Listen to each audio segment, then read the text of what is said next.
आपल्याला वाटतं की घरात काही काम नाही, पण छोट्या-छोट्या गोष्टींची खूप कामं असतात लपलेली. ती कळतच नव्हती. घरी आली आणि पंखा खूप स्लो चालत होता. दीपकला कधीपासून सांगत होती की पंखा थोडा रिपेअर वगैरे कर. पण पंखा मी जानेवारीमध्ये नवीन घेतला होता, त्याच्यामुळे त्याला बिघडण्याचं काही असं हेच नव्हतं. तर मग मी इलेक्ट्रिशियन दादांना बोलावलं होतं. तोपर्यंत इथे मी काजू ओले होते, तर ते सुद्धा बॉईल करून घेते. जे की माझ्या आईने मला मे महिन्यामध्ये ना कोकणचा मेवा पाठवला होता ना, त्याच्यामध्ये ते होते. तर तितक्यात ते आले होते आणि ते बोलत होते की डब्बी खराब झाली.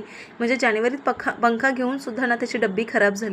असो म्हणजे छोट्या-छोट्या गोष्टीसुद्धा आपल्या बायकांना बघाव्या लागतात. त्यानंतर मस्त काजू होते ते साफ करून घेतले होते, त्याची फोडणी दिली. थोडंसं वाटण होतं माझ्याकडे, त्याचंसुद्धा मी करून घेतलं होतं.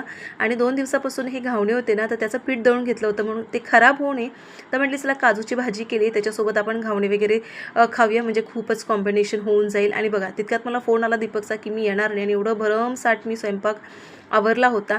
त्यानंतर मग विचार केला, बाजूची ताई होती, तिची प्लेट होती, मग तिला घावणी आणि भाजी अशा तिच्या वाटीमध्ये दिली होती. आणि आयुषला मी म्हटली काकींना देऊन ये, तर त्याची किती अशी एक्साइटमेंट होती, काकींना वगैरे द्यायची होती.